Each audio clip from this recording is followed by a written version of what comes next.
Second. Killer. All in favor? All right. You got a second, right?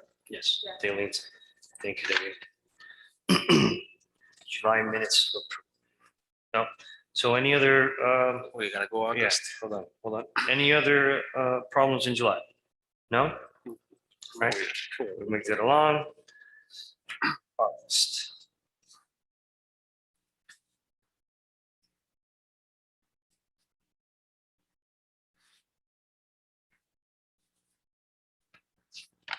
So as you read, I'll make the motion to approve the minutes as long as we amend 6D.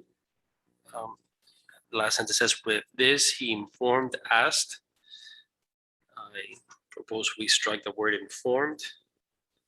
Leave the word asked. And then under announcements where it says committee member Hector Abad mentioned to have the principals, to substitute it with the word suggested.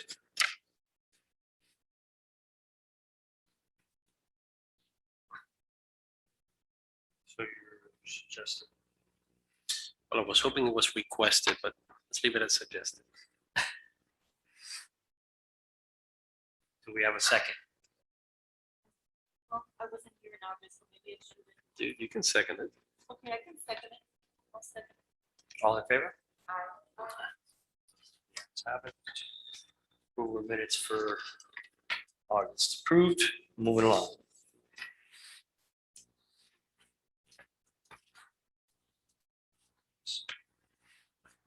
Okay, we have old business, update on the Satori impact fees, the rest of the money. Do we have any updates? What was it again? Yeah. Aisle. On, well, I'm guessing you don't have any updates on the remaining schools' proposal for the principals. Yes, old business A. So we still have Barbara Goldman, Miami Lakes Educational Center.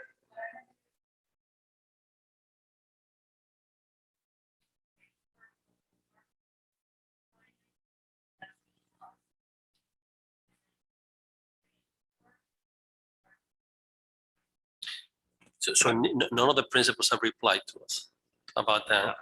If I may, Hector.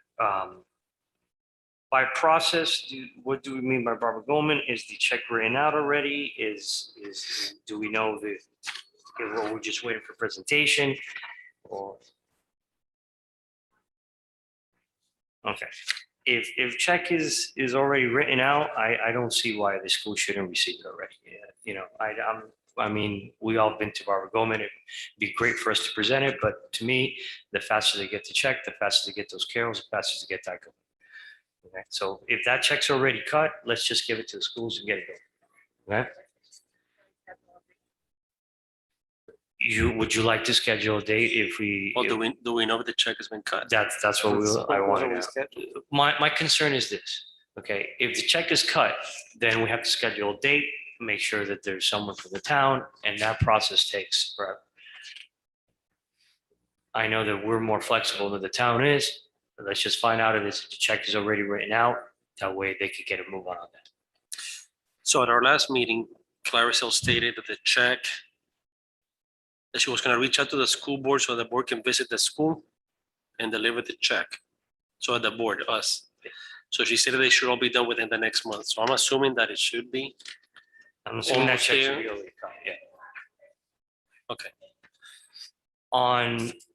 On the principals update, I know that Clarissa and I are. I apologize if I'm shaking. Don't be nervous. We had an email with the liaison, Ms. Montanero, and again, she said she would get back to us, but we are, what month are we in already on this? And we do not hear from one of these principals. Right. It's So at very the last, concerning to me. at the last meeting, I guess I did not mention, and I suggested, but this time I'm gonna request that our next meeting, we invite all of our principals to attend. I think it's long overdue. So if we could, so normally quarterly, principals come and talk to us and district personnel. Being that we haven't, Had that for a while, yeah. yeah, So for at least let's- 6, 8 months Let's try to schedule all the principals for the for the next next meeting. meeting. Now, do we want to include, again, I apologize for the shaking. Do we want to include Lady of the Lakes? We were always in discussion about that. You can invite whoever. I mean, if there's a school within the town, we can invite. You know, when it comes to the discussion about the money, we know the schools that we're gonna be discussing it with. Correct. So it's just a matter, I think that if we have everybody in the building, we're all in the same room, then we can expedite all these other requests. So ultimately, what we don't want to be doing is going to the council one by one by one. It'd be nice if we could just do all the schools. If we could get the, especially Barbara Goldman, not even Barbara, Miami Lakes, Miami Key Stewart, and Bob Grant. But all the principals would be great to be at the So, next so meeting. being that I made the request, and I know this might not be appropriate, so can I make I don't know how to say this. So I have this idea, right? So I've been listening to the board meetings. And it seems that we are back into working on this Miami Lakes Optimist Park, right? And all these millions of dollars, and I know it's a controversial topic, and it goes back and forth. It's all over social media.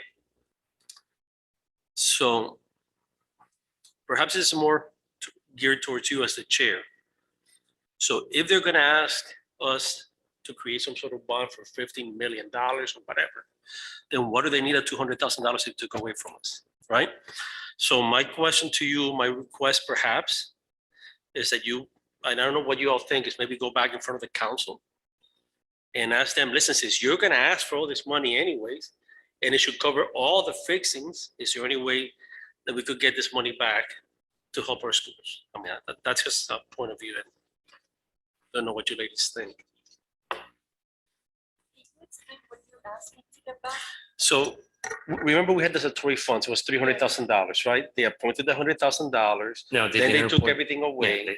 Correct. Then they put it back, but they took away the other $200,000. So you're asking for the $200,000. Right, they decided to use it to improve the park, to fix Miami Lakes Optimist But now Park. they're asking for a bond in addition to But that. now they're asking for a bond that's gonna be millions of dollars. So if they're gonna ask for the money, is there any chance or any way that we could get, I don't see how $200,000 with a $15-20 million bond, you know what I'm saying? I see exactly what you're saying, and I agree with you. I think we should get that money, but my understanding is that the bonds, they need, okay, I'm sorry. My understanding is that the bonds, they need, everybody in the town of Miami Lakes need to vote for that, correct? Right. Okay. But again, my point just being that if they're gonna go ahead and ask for it, you're gonna ask for a lot of money. I'm assuming you're taking into account those $15-20 million or 20, I don't know, I've seen different numbers. Then why can't we have the money back? For the record, I agree with you. I believe that we should have that money back. I will be trying to talk to council and see how that's possible. But for the record, I don't believe that money should be used for the parks. It's always meant for the schools and should be relocated to the schools. I think we're all in agreement over that. Do we have to make a motion? I don't think so.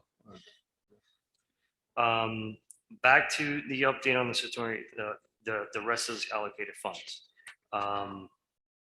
When we have the principals, let's square that off with them. And then we'll move along after that with the rest of the 200,000. Okay. Moving on to old business B, kindergarten savings account. Do you have any updates on the kindergarten savings account from Clarissa? Do we know if that's up? Do we know if there's a platform? Do we know if there's a promotion? Do we know? Yes, so the deadline to submit the proposal is end of October. The actual document has been shared with local banks and it's been posted on DemandStar, which is our government procurement database. So then we are looking for end of October, so November meeting for us to have a answer on which bank that will be. Yes, should be. We have for deadline for end of October. Any other questions on that? I do. Yes. Let me ask you, Mr. Chair, so you're gonna, I'm assuming the banks are gonna present in front of the committee, correct? Or no? No. I'm sorry, I've been out. so- The banks don't need to present. Basically, the idea is structured the same way that the county does it. The bank puts the initial $25 to start the account. It could only be used for educational purposes and so on and so on. But we just need a local bank to be the host of the program. Any other discussion on 6B? No, other than the fact that we're not gonna talk about it again until November, right? There's no point. I assume at the end of October is the deadline for the bank, so I guess we will not talk about that till November. Okay. Okay.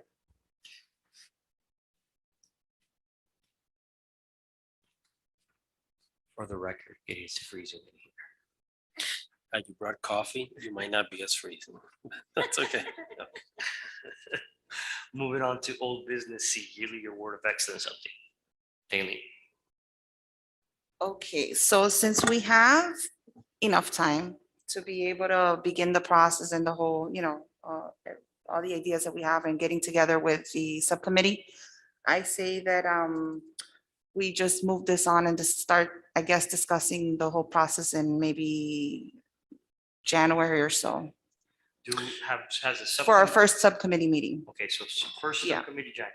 Last meeting, I had asked Clarissa to give me a couple of dates of, kind of an idea of when to begin, but I don't know if you have any information on that, if she left anything. I don't have any updates Okay. for that, but I can check for you. But now that you're saying, I don't know if you had already Yeah. told her January. So do you just want me to look at dates for January? Yeah, because I mean, we're gonna have to use the facility. We're gonna have to have, Okay. one of your. So you just need a you- few options for January. Yeah, a few option of dates and then For maybe I can look subcommittee, right? for starting in January for the subcommittee meetings Got it. And for the yearly award of the excellence. frequency of that, just so that I have details. Frequency of those subcommittee meetings. There's a lot that needs to be discussed and how many what is, I know you guys are not part of it. I think it's you too, Jessica, and somebody It's from. Jessica, and then I special had needs. the special needs, we have Ms. Jasenia Leva, I was confused her with Vivian Leva. And Vivian Leva, who's also part of the special needs advisory. So we're all supposed to meet as a subcommittee and start working on the whole process of how we're gonna, Do you begin. guys meet once a month or how often? Well, I was thinking of doing it at least once a month. Okay, got it. Yeah, I'll get back to you with yeah, options. no problem, thanks. Dealing with questions on that.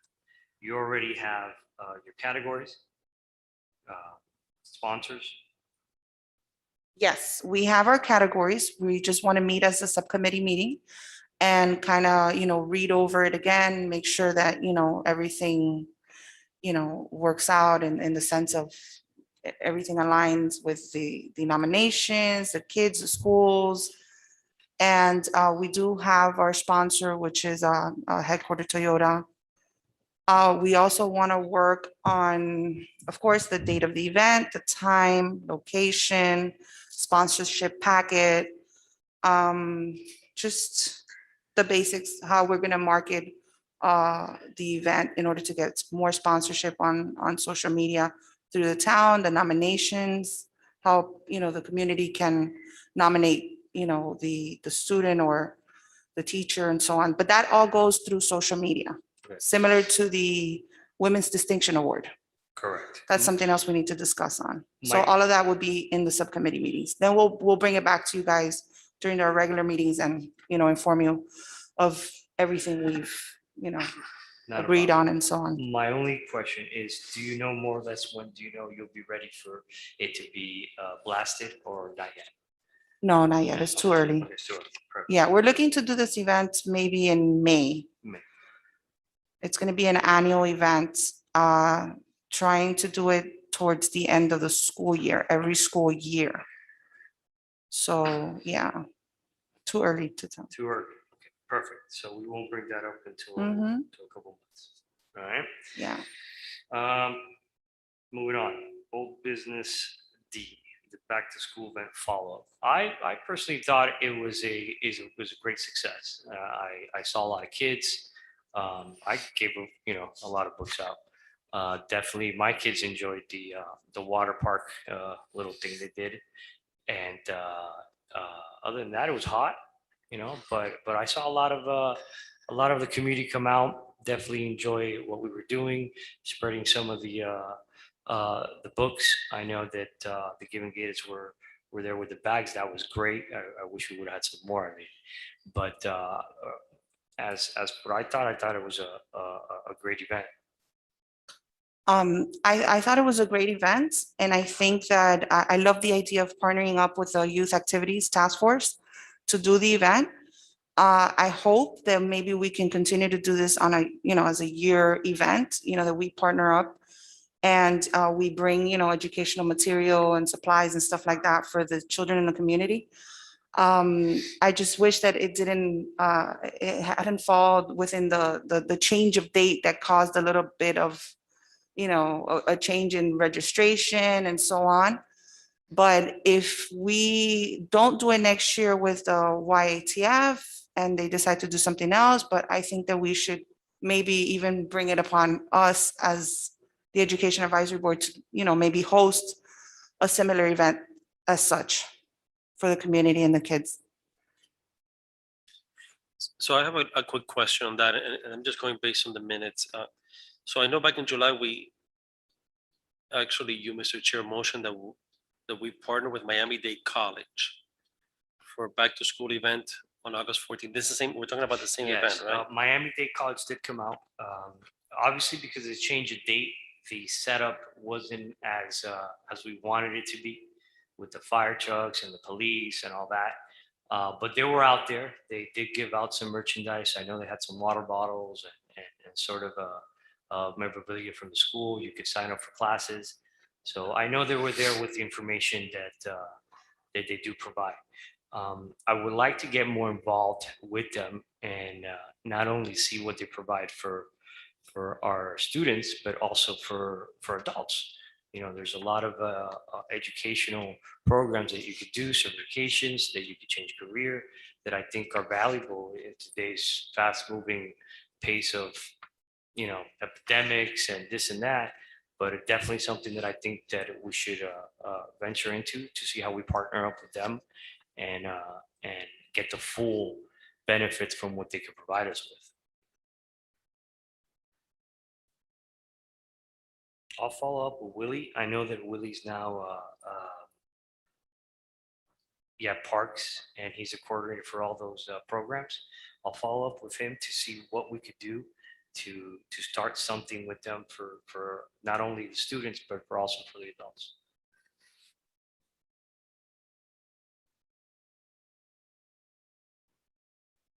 Any other discussion on that?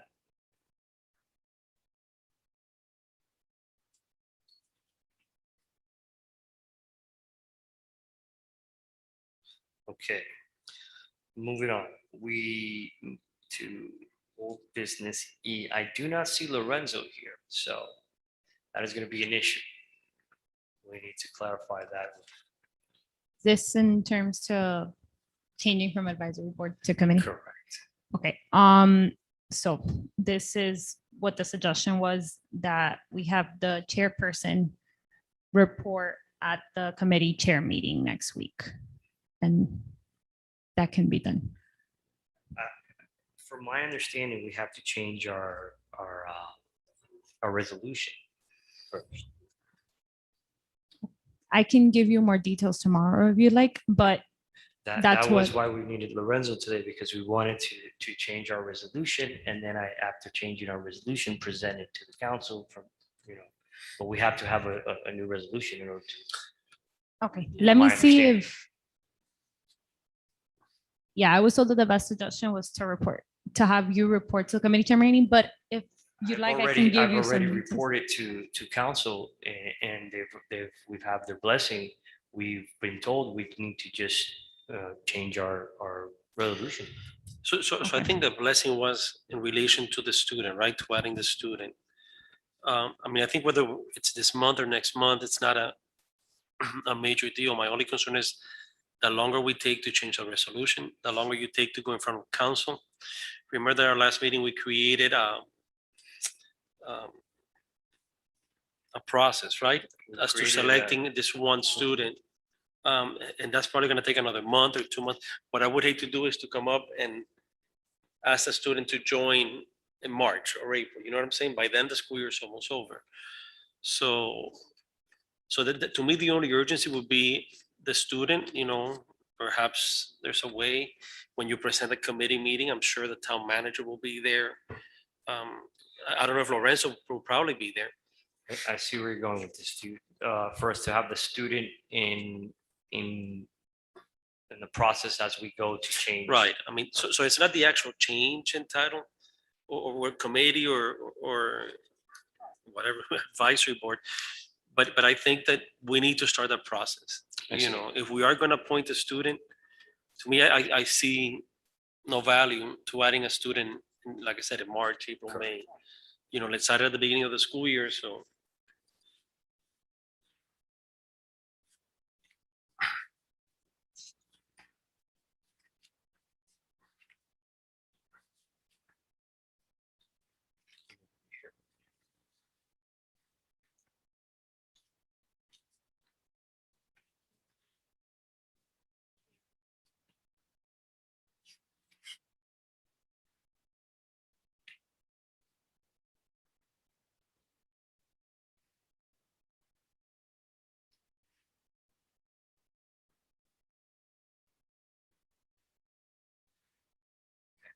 Just writing some notes. Okay, so basically, I understand you, Hector. We want to get this process going. At the committee chair meeting, I will relay the message to the council that we want to have that student already in our meetings. There's no need for him to be here in August when school's over. But as it is, it's a process, we're gonna take applications, we need to discuss. Correct. So as it is, we're not talking about October, now we're thinking about November, that will be the earliest. And the more we delay it, what I'm saying is, before you know it, we're into March, April, when all they're thinking Is is it about possible to graduations. get Lorenzo to perhaps draw up a resolution, just a rough draft for us to take a look at? Maybe we could add to it for that process to get going. I have to let you know, but I can ask for you. I mean, you could probably contact Lorenzo and. Correct. That's I good, will, yeah. I will.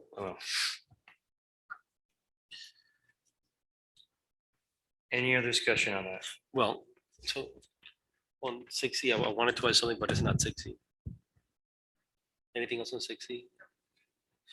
So can I make a motion that you go back and reopen additions? I would like to add a 6F.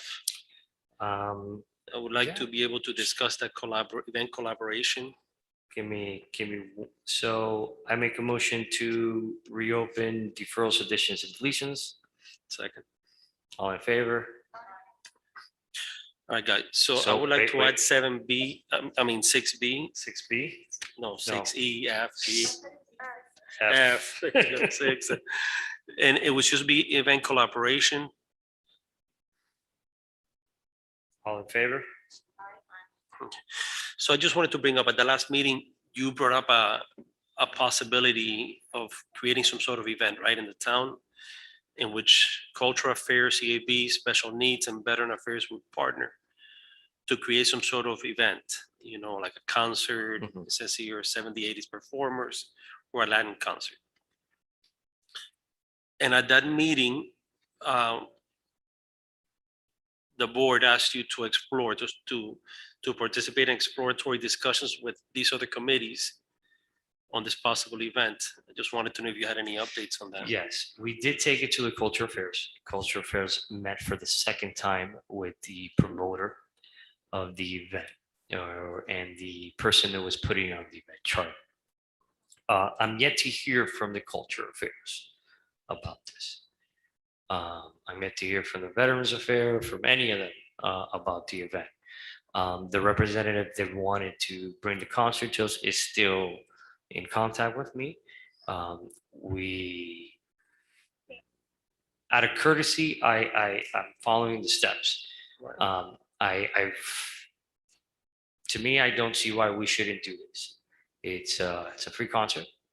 They're not asking anything of us, except for the town perhaps getting a venue for them, but they're willing to give some of the portions to the, the Education Advisory Board, and so on. But as I said, we presented it to the Culture Affairs. The Culture Affairs was going to get back to us. I'm waiting on their meeting again to see what comes up. And that's all I can tell you. The only reason why I ask is because I think it's, I mean, I've always said it's great when we do things, collaborate between committees, right? But I want to make sure that all the stakeholders are involved, right? It's not just TAB, it's not just veterans, it's not just cultural affairs.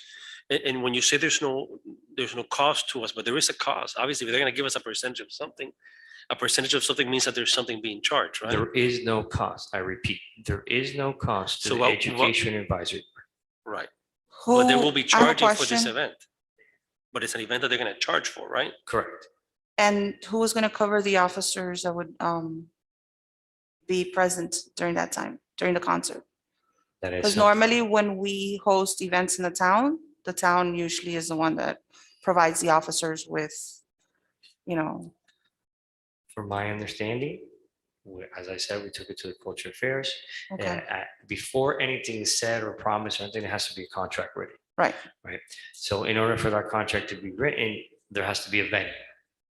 That venue is not secured. No. And you cannot do anything if you do not secure a venue. Now, what they have asked for is to see if the town could get them the venue. Right? We're yet to hear from the Culture Affairs or the town about that. I have, now that this is being opened now, there's something that I wanted to bring to our committee, and I wanted to express my thoughts on. I know that I saw the last meeting, I think it was the last meeting with, you were also present there. And two ladies came to the Cultural Affairs meeting and they presented some sort of an idea of, because I think they have like a business that has to do with music and entertainment and so on. But I heard what they were trying to bring to the town and what they wanted to do and so on. But what I wanted to bring to the committee and bring up to the committee was okay, let me try to put it this way. When you as a chair receive phone calls or someone approaches you with ideas and things that they want to bring up to the committee, to the community and so on, when they come to you, if I may say, I think that it would be best that maybe they would come to us and present to us first, because that was something that I was listening into the meeting and I said, wow, I love their idea. I love what they're trying to do. And I wish that we would have had them come and present to us and speak to us and say, whatever ideas they had instead of going to Cultural Affairs first. So with that being said, I think that maybe in the future, whenever someone approaches the committee or approaches you as a chair or whoever, you know, mentions anything to you, that maybe, you know, consider them coming to us first. My understanding with them was, the mayor brought them to my attention. And at the end of the day, what they were looking for was a location in order to start their program. And without location, they can't do anything. So that's what they needed. They needed a stakehold in the town in order to start their program. I absolutely agree with you.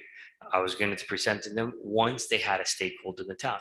Why bring something to you when they can't do anything? They can't provide us with a program or an idea because they don't have a location. So I pointed them in the direction of the culture affairs because we were trying to see if we could partner up with them to see if we could get the Playhouse, or perhaps we could get one of the locations for them to be allowed to. After we presented to Culture Affairs, we were pointed to the Parks and Recreation for them to have a proposal to give to Parks and Recreation in order for them to get a location. Once they get a location, then they would present to us with the idea of what they want to bring to the town. Okay, but as of now, they can't bring anything to us because they need a stakeholder. They need to be in the town for them to start providing the services and the ideas that they want to do. The idea is great.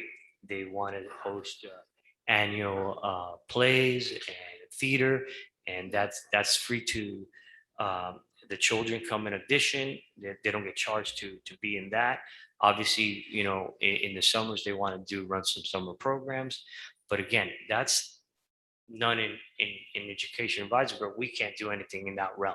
They have to present their proposal to the Parks and Recreation and to the town in order for them to then bring to us the programs that they want to allow in the town. So I do agree with you. And sometimes perhaps I stir them in a way that they could get their things done quicker before they bring it to us.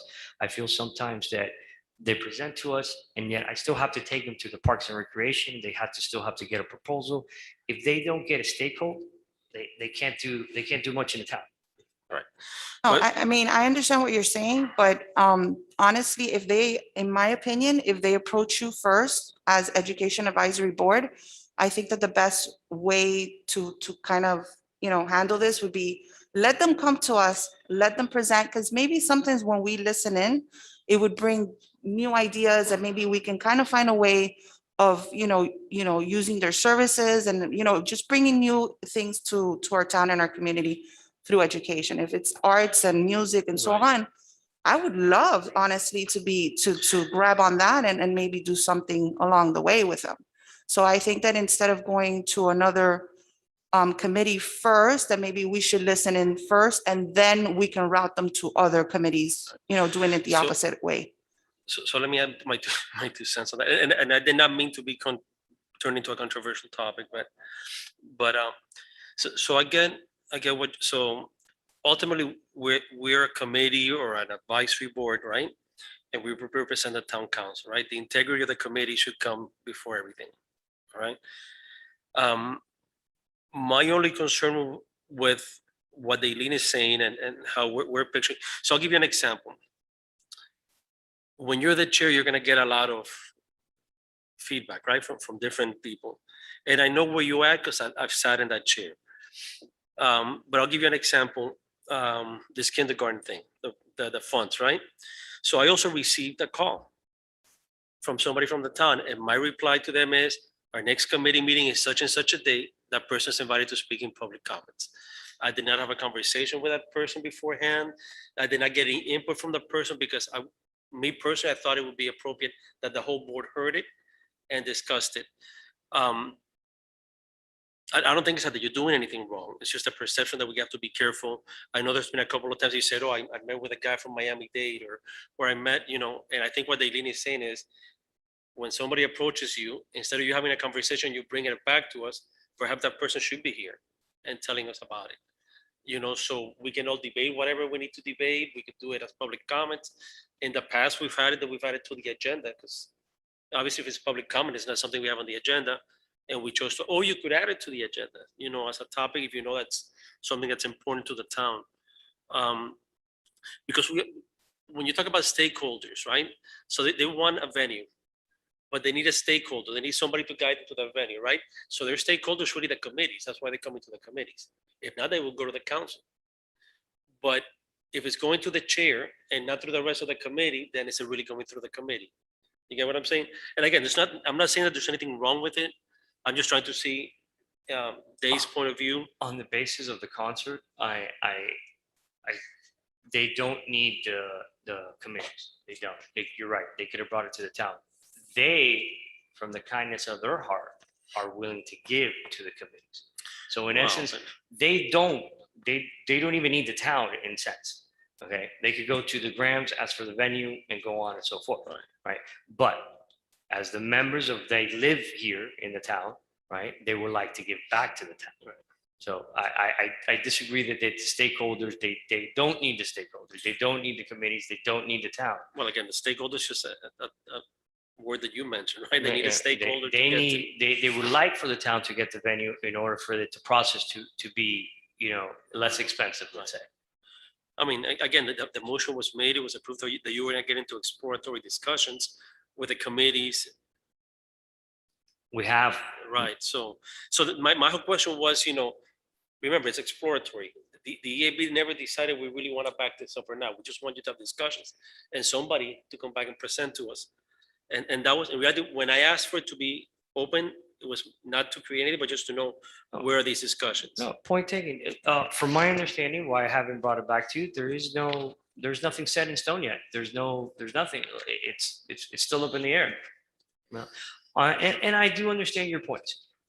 Next time sometimes I get pointed in a position that they call me and that opportunity is there. And I discuss with them as much as I could. But I do agree with you. When I do get presented with something, I'll do my best for them to come to the committee, present it, and so forth. Other than that, on the Miami-Dade, he's another member of, I believe, in the town, and he just wants to get involved. We do offer already some of their classes within the town, so he just wants to get a better involvement. I will try to get him to come in so he could explain more of Yeah. what he's capable of doing. Definitely. We would love to listen to him. As far as the two ladies that want to create the arts program. Okay. Again, I do apologize for not bringing that to you as you would like, but to me, for them to get anything going and provide us with something that I think would be valuable to the AB, they need an area. I asked them, what do you need? And at the end of the day, they tell me, I need somewhere to be able to practice, to, have additions and so forth and so forth. That, in that case, okay, you need to present it to the Parks and Recreation. So I do understand you that next time when we have, something presented to me, I'll bring it to the board, see how we could get it going. At the end of the day, perhaps they bring it to us and we say the same thing. You need to go to Parks and Recreation, present with them and so forth. But I get your point taken. Thank you.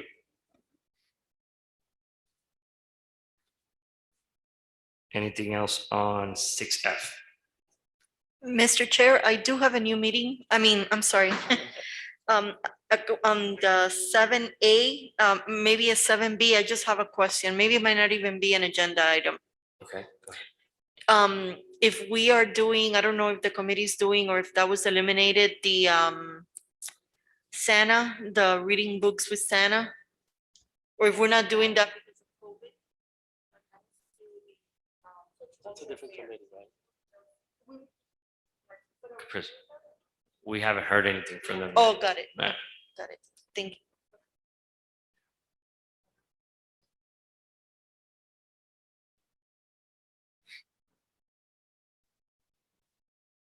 Any other questions?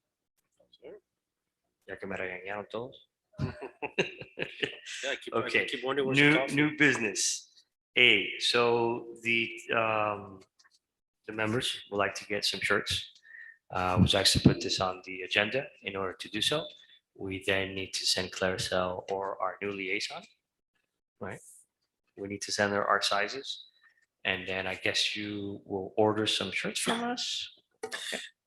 So can I ask on that? Because I do have a shirt, right? Of course, I was not as anxious back then and I weighed a little bit less, so I think I need to upgrade upsize.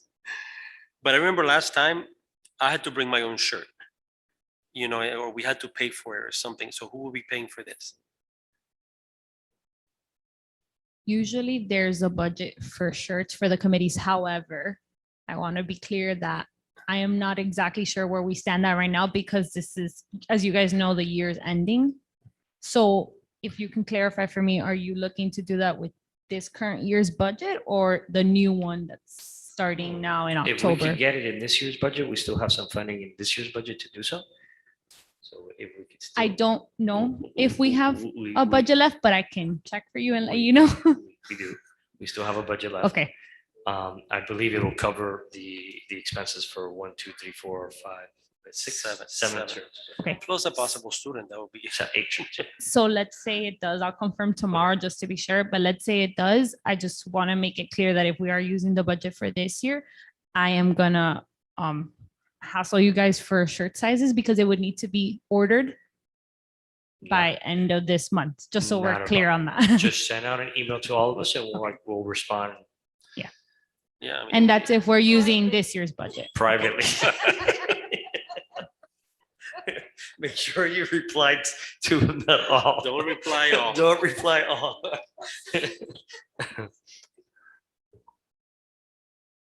All righty. Anything else on that? Oh, question. So before we move on to teachers, let's just talk about that because on the shirt, we have Education Advisory Board, EAB. All right. So do we go ahead and change that already or do?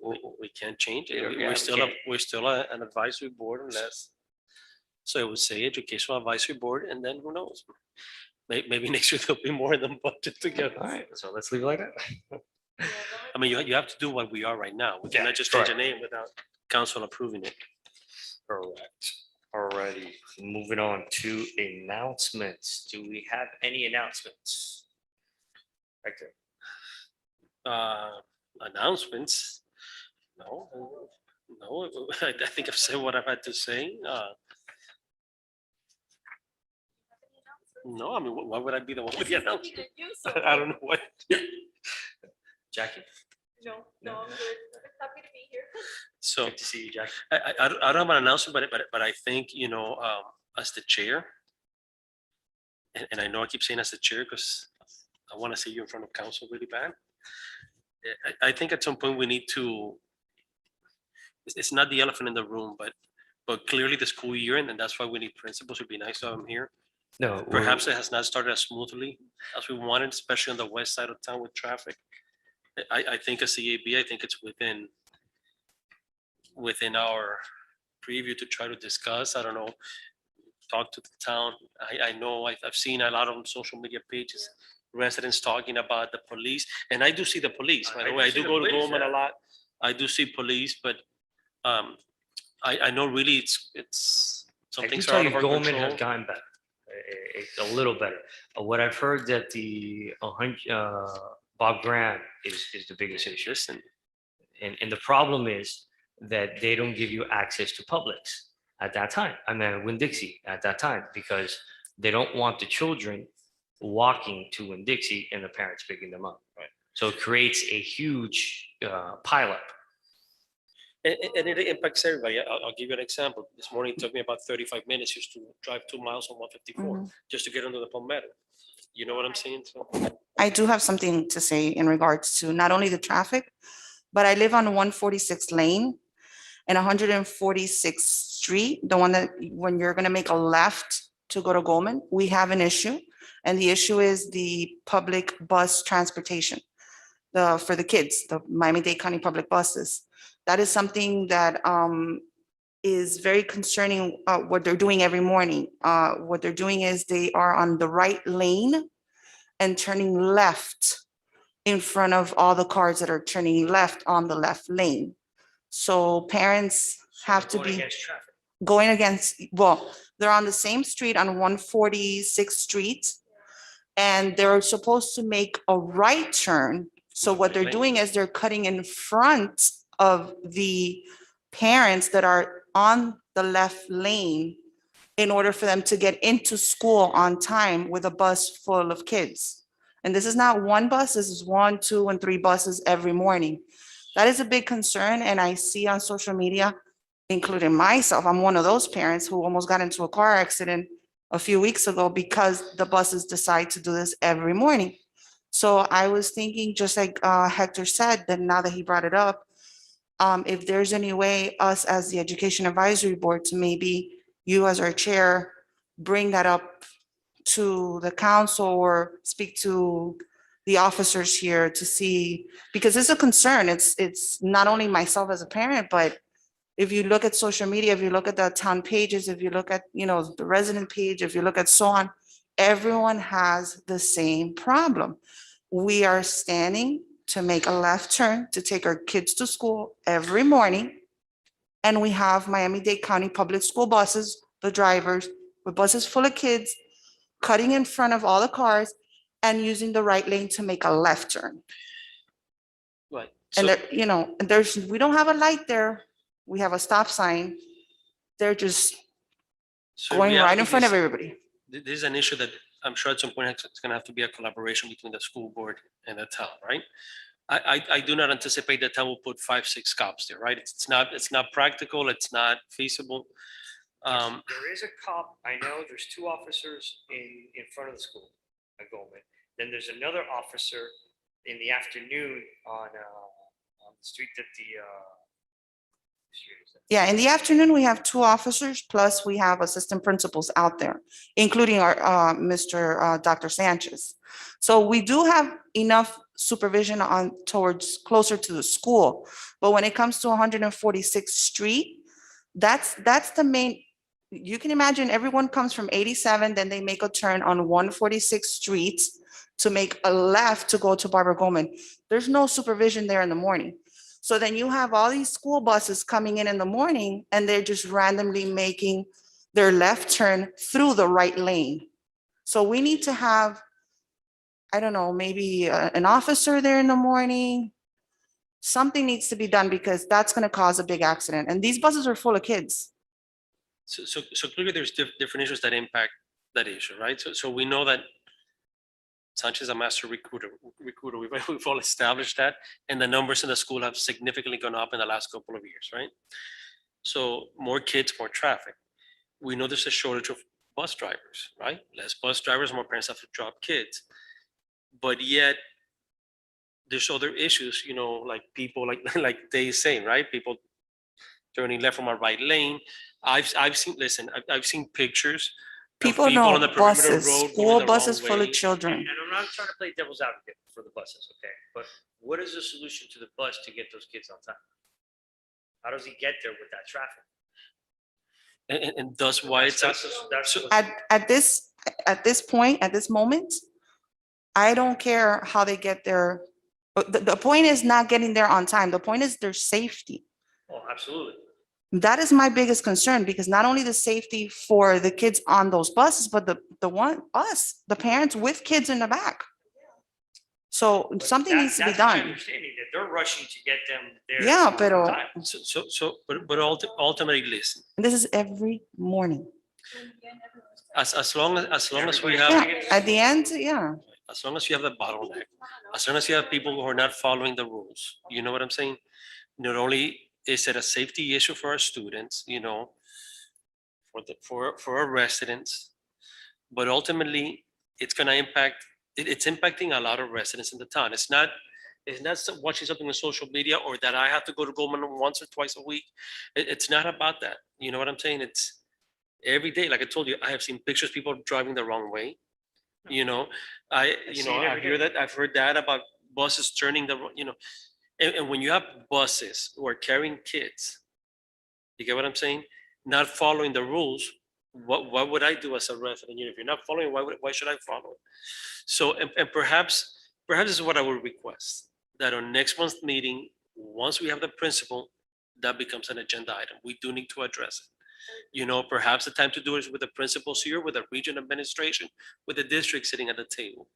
But it's a topic that we need to, nobody has called us to say we have to discuss it, but I think it's something we should do. I agree with you, Hector, but I don't like to wait. I see this every morning and I'm really concerned that there's gonna be an accident.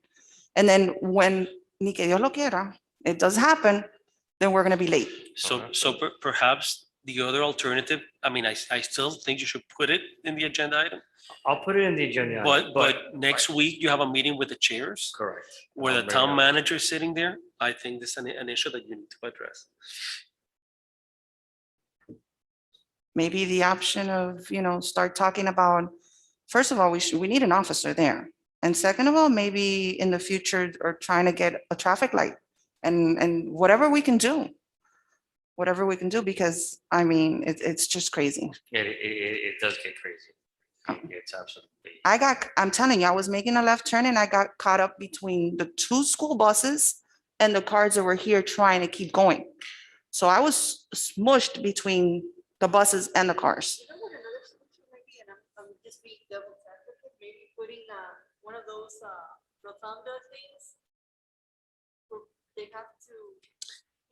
But it would be an even bigger bottleneck because It'll be, yeah. the thing is that the traffic is not flowing, it's stuck. I'm just saying it So might- everybody's gonna be stuck in the rotunda trying to get through. And don't get me wrong, the officer's doing an awesome Yeah, job. absolutely. And I feel horrible because there's parents that just don't respect, not even the officers. And they're doing an awesome job, but I think that at this time, it's not enough for the amount of cars that are going in there every morning.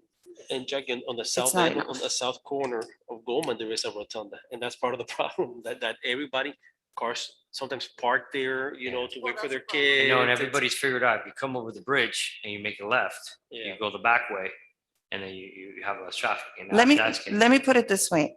In order for me to pick up Megan in the afternoon, I have to arrive at Barbara Goldman Senior High at 1 PM. I have to park at 1, they don't dismiss till 2:20. I have to sit in my car at 1 PM, find whatever parking I could find, and thank God the cops are being just amazing and allowing parents to, park along the side and, all of that. But it is just, it's a lot. When we feed the boys for football. Yeah. And we feed them at maybe 3 o'clock, like you said, we have to be there at 1 o'clock, because if you won't make it, your food will be cold by the time you get Yeah. there. And again, it's because, the lack of, I But mean, I do I know get, that we have a new resource officer, so I'm Yeah. gonna be talking to him. Mhm. Nice gentleman. And see what he could suggest, about the buses. Because I understand that. I is an think, issue. I think that if we speak right now, tomorrow with the police department here, our local police, then if we can request an officer to be there in the morning, that would be, I mean, because that's the only way parents are probably gonna listen and the So, bus drivers are gonna listen. so I could be wrong. When they see an Maybe officer this is not the right form because it's not fully an agenda item. Like I said, it's just a discussion that we're having. So perhaps it's a compromise, and that's why I think maybe the school board being present, and I know it might be too late. And that's why I had suggested that they be here today. You know what I'm saying? No, But yes. perhaps there's a compromise somewhere along the way. We have 2 cops, perhaps we can add a third. Goldman has a cop on staff, right? A resource officer. Maybe they can send a sergeant or somebody else, so they could maybe deal with the front of the school while if- the town could deal with the perimeters, the main streets. If they're dealing with the after school, the APs are the ones, or the teachers are the ones dealing with some of the traffic at Goldman, correct? It is, I will tell you this, 2 officers, Mr. Enza, Mrs. Buenos, Dr. Sanchez, Serio. So that's how many people are out there every day after In the school. After school. In the morning, In the morning, we only have the resource officer, that he does not do traffic, right. right? And we only have the 2 police officers that do traffic at Goldman. Sometimes we have 2 officers. Sometimes they can't because they have to attend to Sometimes. whatever emergency Right. comes about. And then we have security guard Rex, who stands in the parking lot area and he controls the parking lot. So in reality, we have 2 people out there? And that's not from the PLC, right? That's No. POC doesn't start even at that time. Yeah, exactly. I mean, on That Wednesdays, crosswalk also needs to But be, the PLC releases at 1:50. on Wednesdays, correct. Which, no, PLC releases at 1:50. Oh, every day. pardon, yeah, you're right. So the Mhm. traffic. Goldman at 2:20, within half Right. an hour, you're always gonna, that doesn't really Exactly. all be there. That crosswalk that's there by the PLC, that needs to be lit up. Yes, Some days, one day is gonna be an accident there. exactly. So I think that's, Especially at these dark hours when it's like still dark at 6:30. Right, so not trying to keep the meeting long and knowing that there's another meeting. Again, my suggestion is for you at your meeting next week, being I'll that bring it there's a up lot to of it, yeah. stakeholders within the town, that you bring this up, that it is a real concern amongst parents. I think you've heard the EAB express concerns about it as well. And again, that it becomes an agenda item at the next meeting. Hopefully, all the administrators will be here. Hopefully, the region and district staff will be here. And it's something that we can just discuss, you know? Maybe it's feasible, maybe it's not. Maybe by next month, God willing, everything's solved and traffic flows magically. Mm-mm. But I just like, I personally, not that I get frustrated, but I could see the parents' anxiety and stress and concerns in social media. You know, we're all on the social media pages. We all see it. It is very difficult. And as a social worker, again, within the school system, like I have parents at the middle school that tell me, oh my God, you know, I gotta show up, like you said, at 1 to pick up my kid. It takes, it's an hour and a half process, 2 hours, then to get to the middle school to pick.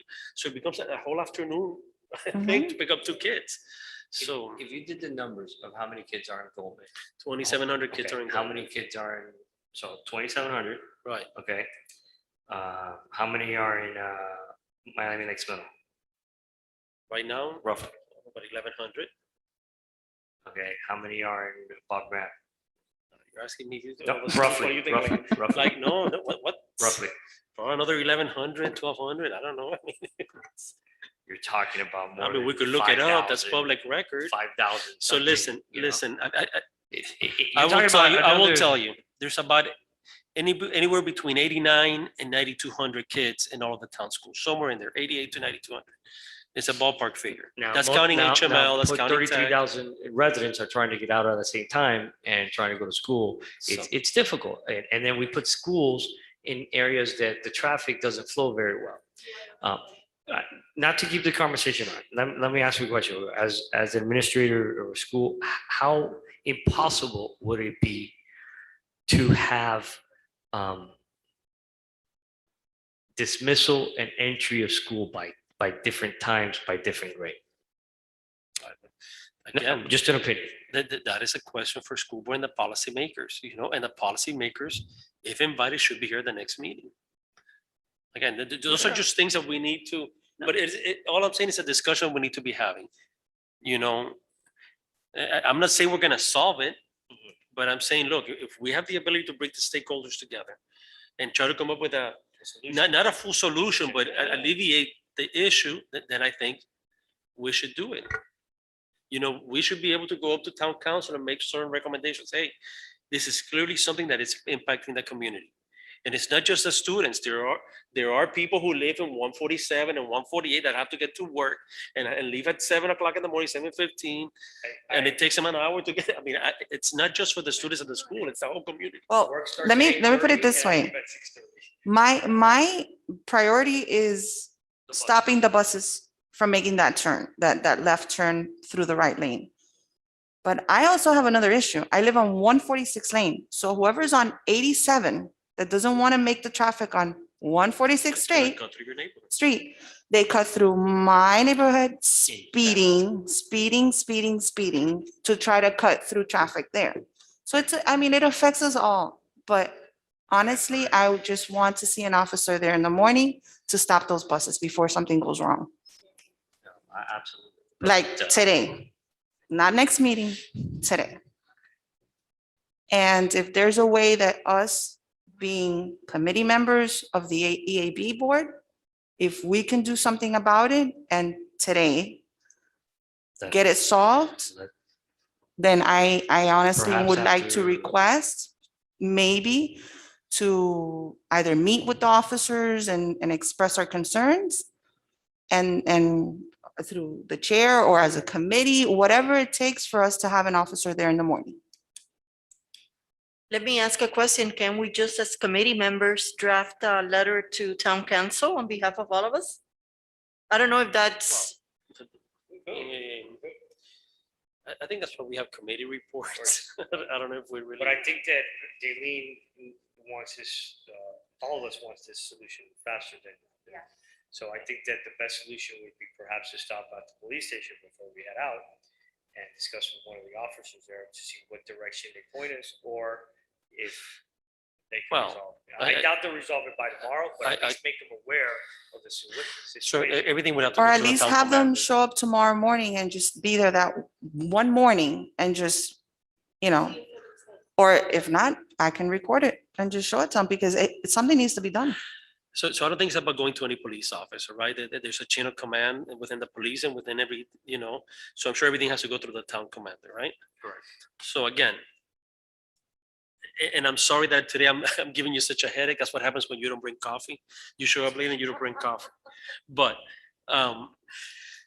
just again, talk it over in your chair, committee chair meeting, and see if they make any recommendations and let's go at it next meeting, huh? In the meanwhile, I'll stop at the resource officer. I know the other police officers, they're two great guys.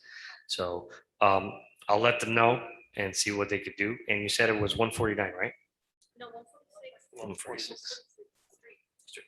Okay. 89th. 89th is 89th. You know what kills it too is that all the construction, so you can't go all the way to the end and then cut all that. So that's the other people who do, yeah. All that construction is. Yeah. But like Hector said, Dr. Sanchez has done his job. And the numbers are not gonna go down. Any other discussions? Any other announcements? Seeing none. So I'll make a motion to end the meeting to adjourn. Hector makes a motion to adjourn Second. at 6:49. Second, All in Daleen. favor? Aye. Meeting adjourned. Thank you very much, everybody.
Now it is.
All right, good evening, everybody.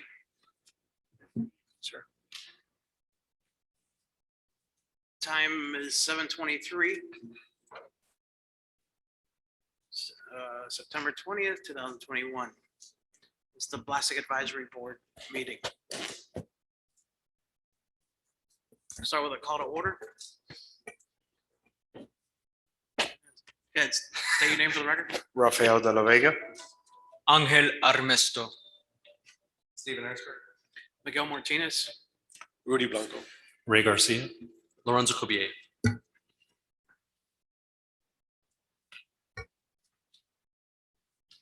right, do we have any public comments?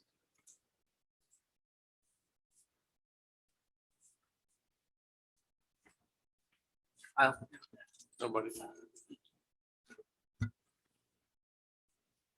right, so we're moving along, adoption of minutes. You had a chance to read the past minutes?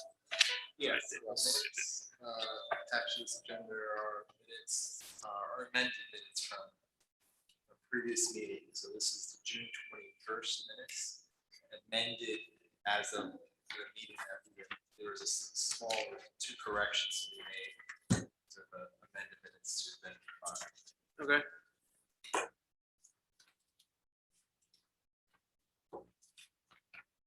Any comments with it?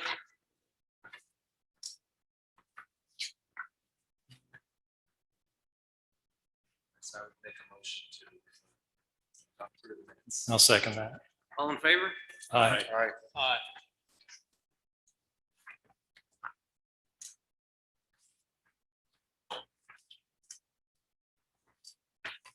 All right, moving on to old business then, the status report from the subcommittee. We have a ride coming up on Saturday.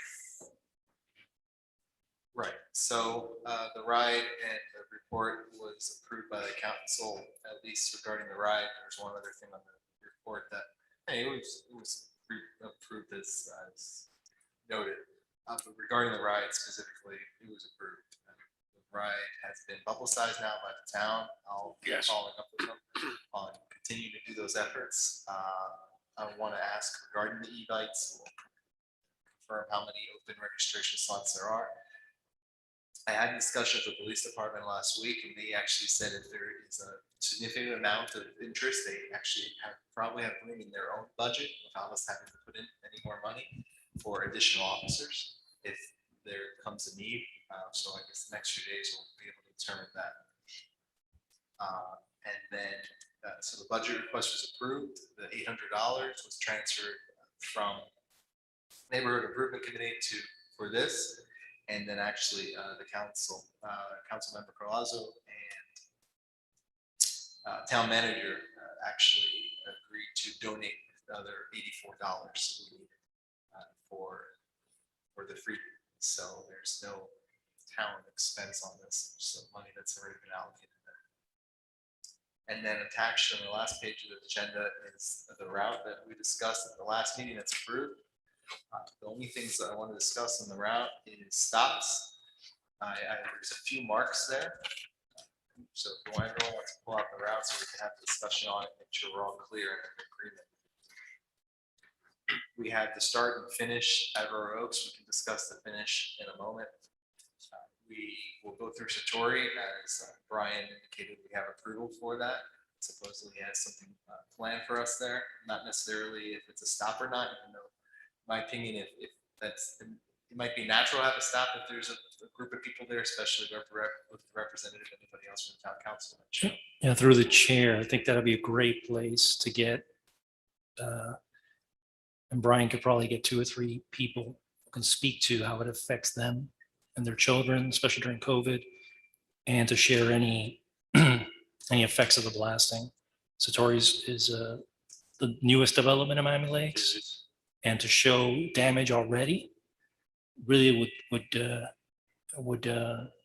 solidify our argument that blasting is destroying properties. I'm being told that a good number of houses, I don't know how many, have a similar crack in their garage floor. 2 or 3 examples, people telling their story and seeing maybe 1 house or 2, because again, we have all of the west. This is all of Miami Lakes in the west side. We have to Right. travel, but at least 2 or 3 examples in each would be great. Yeah.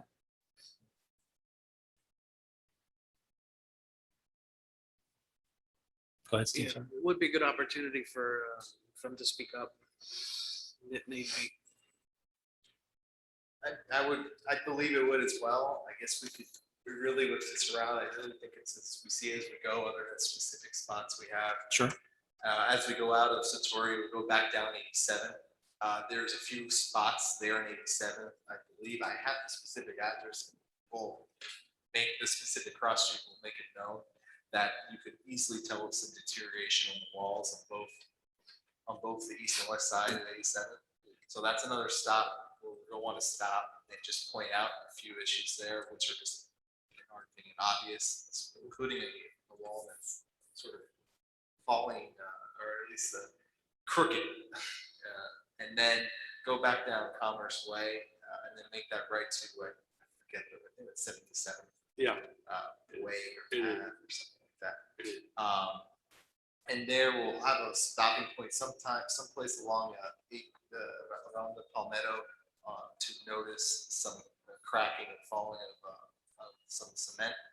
Also, there's some transformer boxes and other things you'll notice on both sides that are crooked, falling, and just aren't meant to do those things.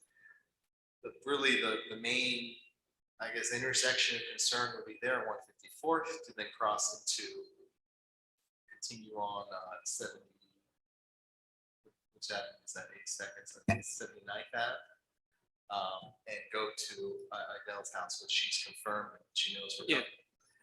That's where that point is, and that's, she's been very vocal with us. She knows where her damages are, and that's an important point for us to stop and be the homeowner voice right along the route. At that point, some people might say, okay, if they can on their bikes and then drive over the Royal Oaks, that's enough. There's one other spot that I noticed along the route that has another fallen wall that we might want to stop at on 79th Street, 79th Ave, and then we'll just do a quick loop around and back to our Oaks to finish. Through the chair, Chairman, do you know anybody in Royal Oaks that's had an issue that's given you pictures or anything like that? Inside Royal Oaks, I haven't had a specific address of it. If somebody on the outside Royal Oaks is Adele's house, that she has a famous column that is leaning in the wrong direction. Yeah. So it's loads. Well, I would just ask if any of us can, we have a week, if we can reach out to anybody in Royal Oaks that'd be willing to show some damage. I gotta look back. I think I remember 2 or 3 examples of people showing me when I was canvassing last year, but I gotta look at my notes. But yeah, Royal Oaks would be great. At least one example in there would be great. We just need to be cognizant that if we switch over and we start zigzagging, Okay. the distances start increasing Sure. quickly. Okay. So we just need to, Yeah, that and the route, it's not that. Yeah. zigzagging in the residential area, it's It would really- have to be a dramatic example, not like, oh, look, Right. like oh, wow. Right, I mean, I think anything within a block on the east side of Royal Oaks on around the route, which most of the route is within a block at the east side of Royal Oaks would be fine. Okay. We could just make that quick adjustment, especially since most of them are just one ways and we just have to make a loop, turn back around, and go back out the same way anyway. That would make sense, so if that's by your house, though, isn't it? my house is on the other side of the road. So I heard he was inviting us for beers and stuff and passed by. So. I don't know, I have to have people over by this lake over here. I forget the name of the lake, but that's right, the other side. So I'm actually pretty close to the park. So that's the route. I don't know if anyone has any comments, any changes. It really gets to our main points, Satori, obvious damage there on 87th from the walls, go down towards Palmetto and the canal there, point out damage there, and most importantly, go to a homeowner and point out damage there. What about the?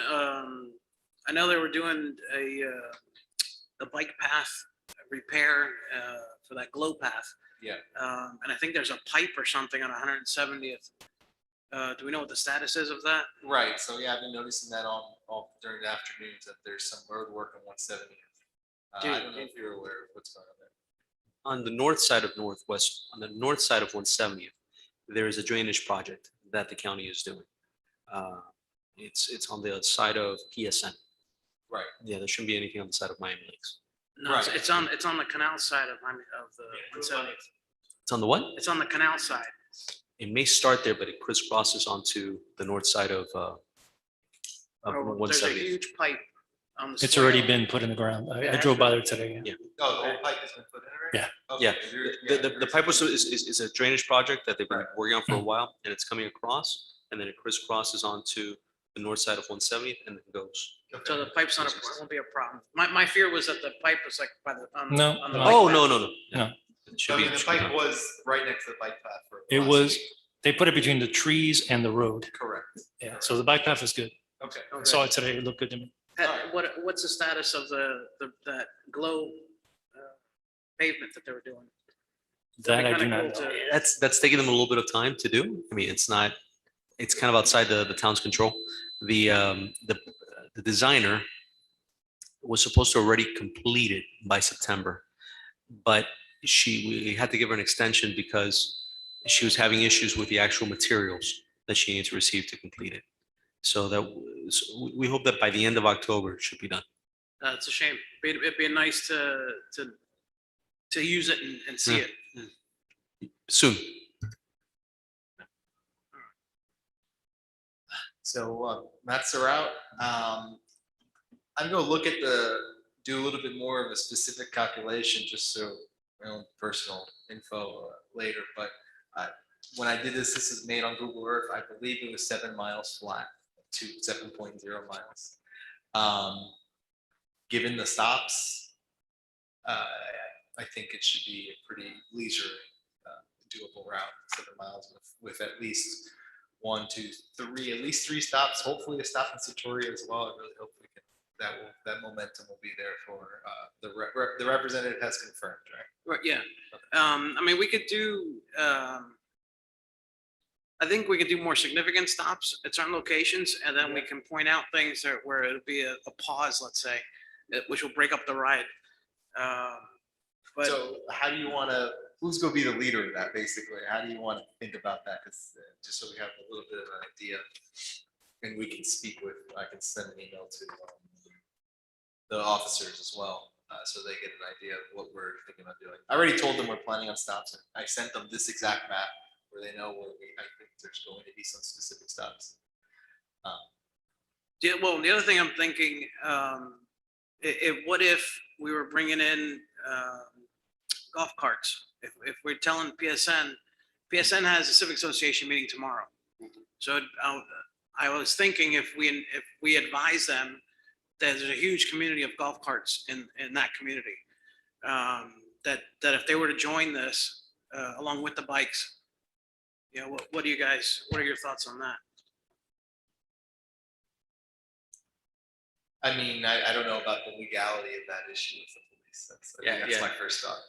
You're not, the town cannot condone that kind of activity unless they are, so there's 2 types of golf carts. You got the low-speed vehicles, the LSVs, which are golf carts, but that have been reconfigured and they have license plates so that you can use them on the road.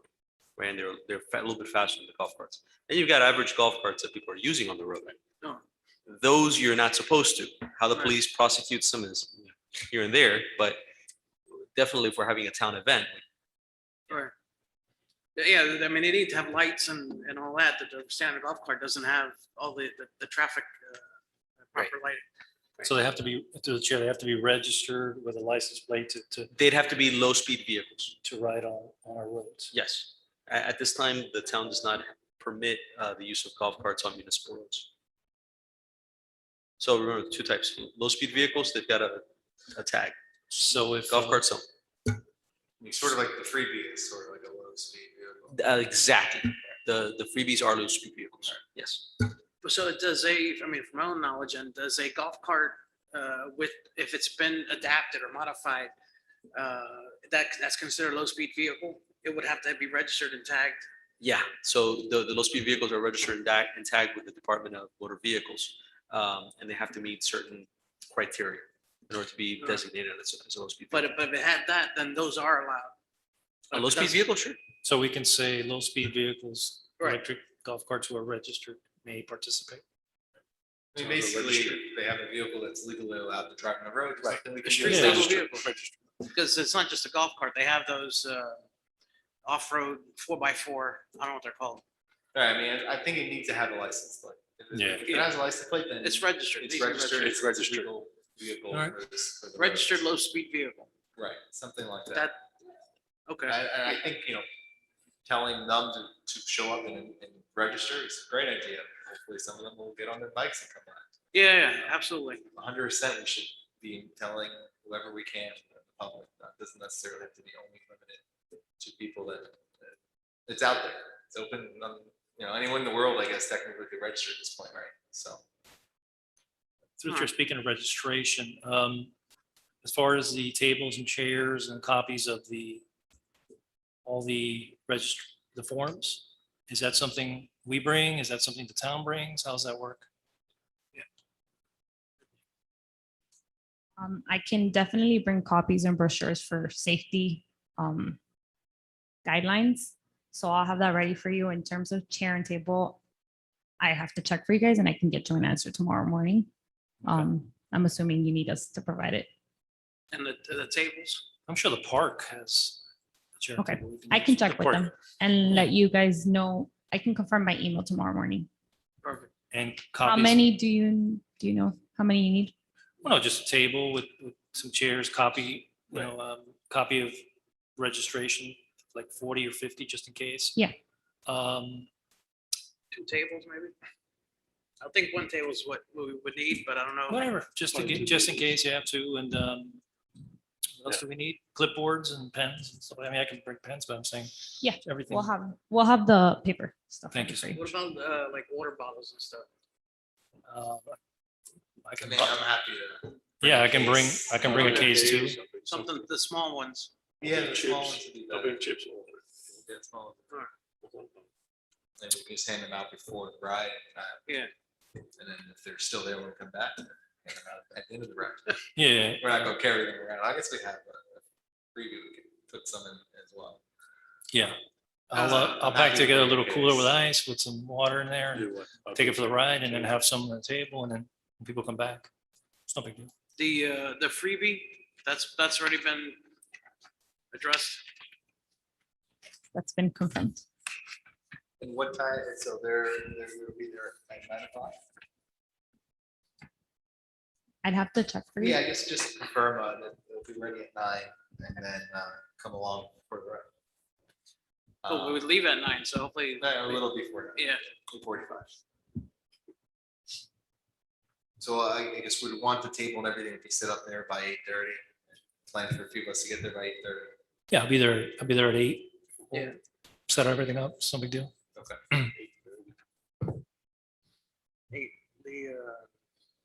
I know I gotta pick up a few people in the truck, so I bring their bikes back in my truck, so I'll be there a bit earlier.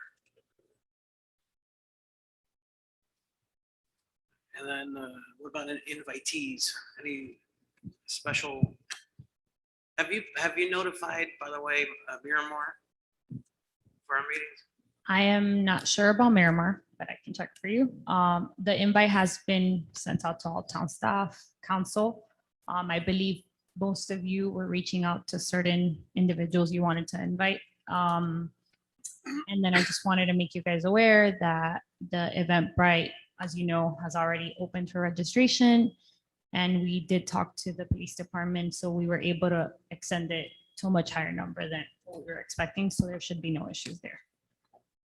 I've already posted it, what you have next door on the blasting victims page, Miami Lakes residents page, PSN Crime Watch page. Yeah, And we if you guys encourage can you share- guys to share it in your social medias. Yeah, we'll do that every day.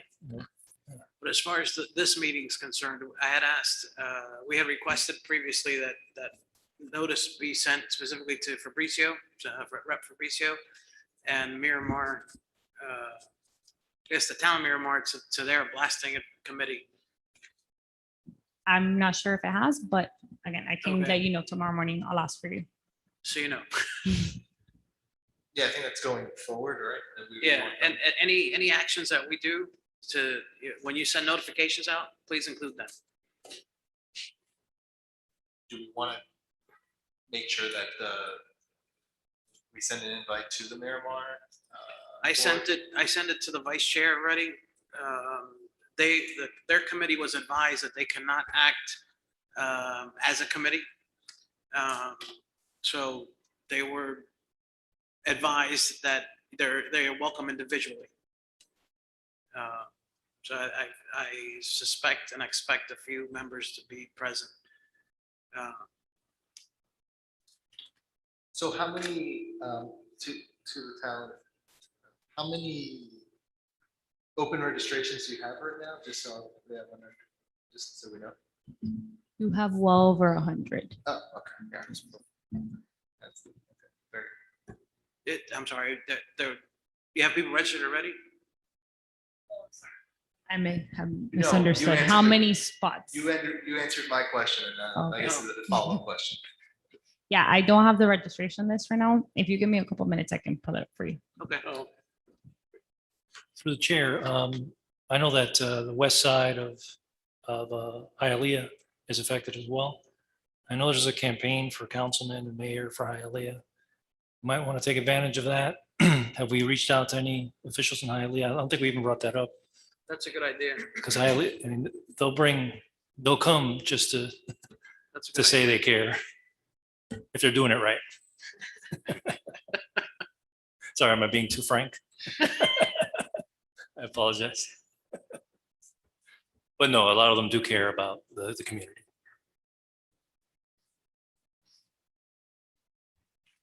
You want to reach out to them? Yeah. Well, I know Eddie San Sebastian. I'm in contact with him. I don't have contact with Bo. I don't know if you do. Rolly, you want to reach out? Rolando? So I'll check. that's your doing. Who else? Dude, there's a lot of chairs. I mean, there's a lot of people. I just don't remember the names. Yeah, I'm trying to think. So we can, Silence, the, I'll go. it's the same Leonard, so maybe, you can't, who was it, the lawyer that lives in Story? Is it Ryan? Brian wrote it.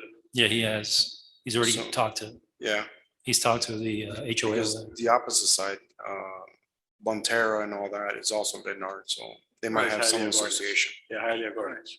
Yeah, and the Hialeah Garden site, so. I mean, I can reach out to Highlight Gardens. I'll send it to Eddie San Sebastian. He has a like a bulletin board of sort, electronic bulletin board that he broadcasts out, and it goes to everybody on that side. That's good.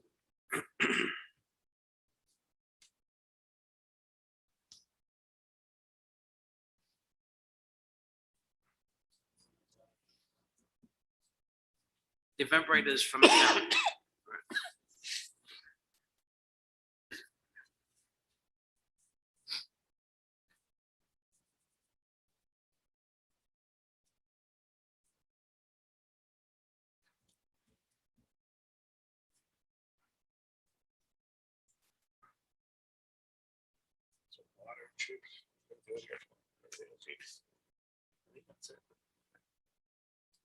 Got waters, drinks. Got the route, invitees.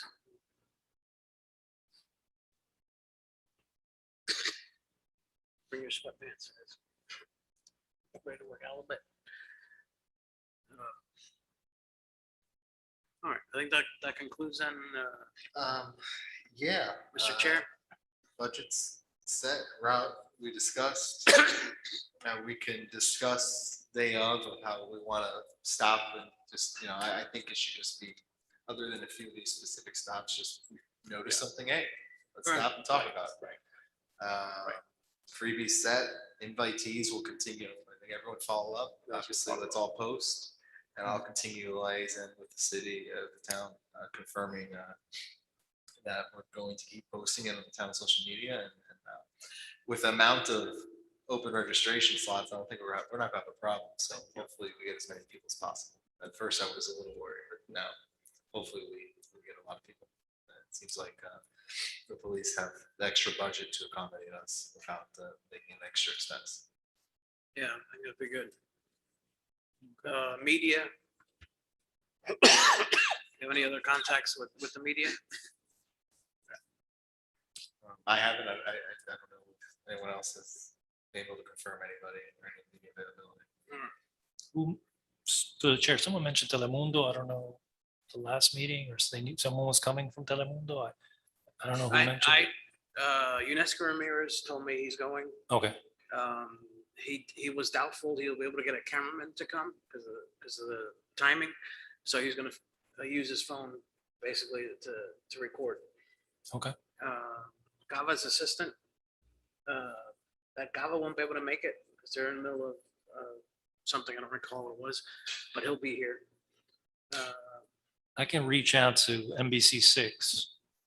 I mean, I know someone who's a producer, executive producer of sports, but he knows Right. people in the news. Maybe they can have someone come out. But I'm not sure, but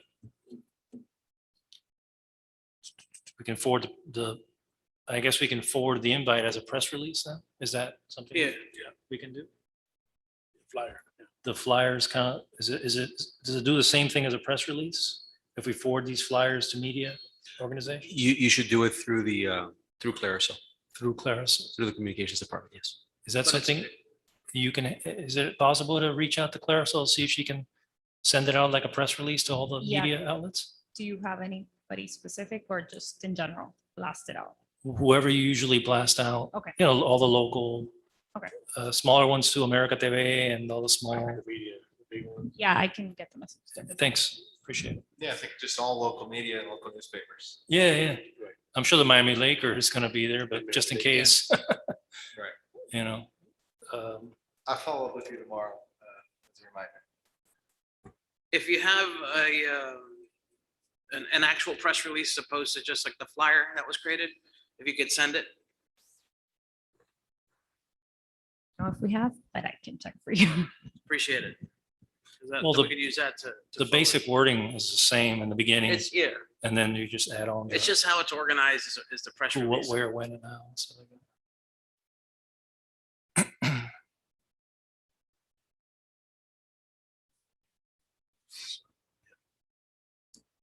So that's good. All right. Anything else for the bike ride? I think that does it unless anyone else can think of any final matters. Everyone here will be there. You'll be there. All right, moving to the legal review. Well, we haven't had a subcommittee before since the last meeting, so there's nothing changed there. I think next meeting we'll push or maybe even look to set another meeting, but not push on that county issue with the county, with pushing the county to get us on our agenda for discussion. And then look deeper into what options we have, or as the town has, or as individual citizens have to push the county to regulate pursuant to chapter 13 of county code. Yeah, I think what was mentioned, one thing is that there's no, in the statute, it doesn't declare the actual numbers but it does declare if the local municipality is more stringent. So it hasn't been adopted as far as the state regulation. It just predicates that the CFO's office is to do it. But it doesn't make a statement that this is the law. And I have, my understanding is Broward, that's how Broward is governing over, that no blasting is not allowed in Broward County. And Dade County is overseeing that. So I think that's alone, I mean, correct me if I'm wrong. That alone has merits to be reviewed. Chair, what's being done with like the complaints of people's, the ones that are online and all that, that people are doing like every day, because there's a blasting almost every day. It's still going. Do you know anything about that? Or No. we collect those to be, The only thing, I mean, the complaint itself doesn't really do much as far as stopping something. However, it does To provide report it. statistical data that there's an issue. So it's significant that the complaints continue because it is providing statistical data backing what we're stating. Yep. So the more that they have of that, the more defense we will have. So the chair, they still receiving that email from the state that says, in response, that it's within The the legal yeah, limit, yada, yada, yada. Their stuff? standard response, right? Okay. But that is them addressing as far as the legalities of the blast. Yeah. The actual complaint filed gives statistic data. Sure. No, we gotta keep pushing that. All right. So moving on to item number 6, new business. It was mentioned a while back. What are you guys' thoughts if we propose to decrease the amount of voting members for this committee?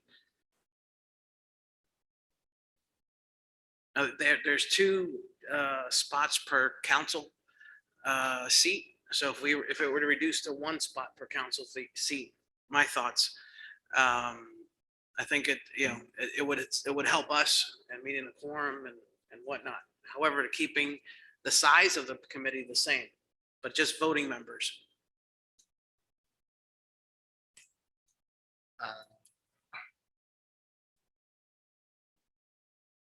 So reason for this is the quorum issues. I mean, historically, we've done very well this year. I don't think We've done a lot better this year, that's for sure. We missed it again this year. Quorum issue, if I remember correctly. Maybe. I don't know. Can't remember. I know 2020 we had this issue. February, I think was the last one that those year. Yeah, February. Yeah, I think it might have been February. I mean, we have, if this roster is accurate, we have 4 open spots right now. Right. I agree that it doesn't help to just fill spots and then have people not show up. So you're saying to reduce it to 7 voting members and then make it 14 spots? You still have the same size committee, right? But the voting members, the number of voting members be reduced so that the quorum But count. then you would need at least 4 of the voting members to be there. Correct. I believe that all, as you mentioned, everybody has to have an equal amount of spots, like all the council members. So if you guys wanted to reduce that, you would have to get rid of 3 members. I don't think you can just, and maybe Lorenzo can help us there. I mean, the way that it's supposed to be is that each council member has an equal number of appointments. So, I mean, you could do what you're saying, that's fine. I mean, technically, by resolution, I'm a member of this committee, but I'm a non-voting member of this committee. Correct. So you could, it just has to make sure that it's equal throughout each council member. Right. So each council member would have 1 voting member, 1 non-voting member. Right. And my understanding is we need to have 2 readings in committee to then propose that if it were to be approved by us, to then propose it to council or have a council member Yeah, sponsor. it. you'd have to bring it to the council and have them adopt and renew redo your resolution. Right. Through the chair, I mean, if this was last year, I would say you're being proactive, good idea.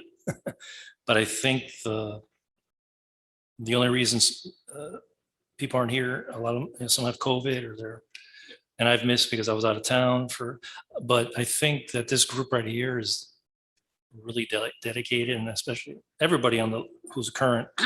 I agree. I think we're doing fine right now, the way things are at, and I would suggest just keeping the way things are right now.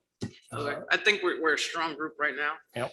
I want to prevent what happened last year happening again. Sure. So that's to be proactive as you. Agreed, but we're building momentum. We got this ride, we have blasting day coming up. We're getting everything set up for the next legislative session up in the Tallahassee. I think we got some momentum going, and I think there's going to be, I think if we lobby the council to, in their decision-making, that there are people that they feel are going to participate and, you know, come to the meetings and really contribute when they make their decisions. If we lobby them to, that we're strong and we want to get stronger, I think if we do it that way, we won't have any issues. But Okay. I feel the momentum building and the energy from everybody here, so. Yeah, the other thing I think on the top of my head is I would need to look at, and we might have two, like, this is a strong group, but Brian's been to the meetings and Andrew's very attends them, almost all of them, and of course, Sure. can't make it. Esther, I mean, the people that are on this list, honestly, none of us have an issue. The only issue would come up is these 4 open spots of those people. Right. So one, I agree with you 100%. Tell your council member that appointing, or just tell the council members, hey, if you're thinking about putting somebody else on, make sure there's somebody that's going to be committed and show up. The other thing is, I don't know if, you know, if 2 of us are from the same council member, right? And I think this group is strong. So then you're either going to have to take voting away from somebody, Right. or have to reappoint them by a new council. And I don't know if that creates a little bit of a headache. In February, I would have said yes, that's 100% what we should be doing. But at this point, I think we're okay. I think that what Raymond said is 100% right. Whoever, these open spots, if they get filled, they got to be filled by people that want to help and want to be committed. All right. But there's only so much we can do about that. It's just All right. trust in the council on The, we, in the chair meeting, we had proposed a few items, but one of the big one was about vetting members. How is that being approached or handled or not? If there was really consensus on that, or that's been brought to the council.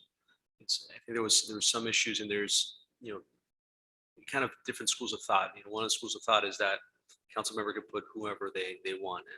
And another school of thought is, well, the person should be more proactive, and we want them to go to the council, to the committee meetings, and become a little bit more, make sure that this is a commitment that they want to make before they're appointed. But at the end of the day, really each council member, including the mayor, has kind of the right and the prerogative to choose a person that they want.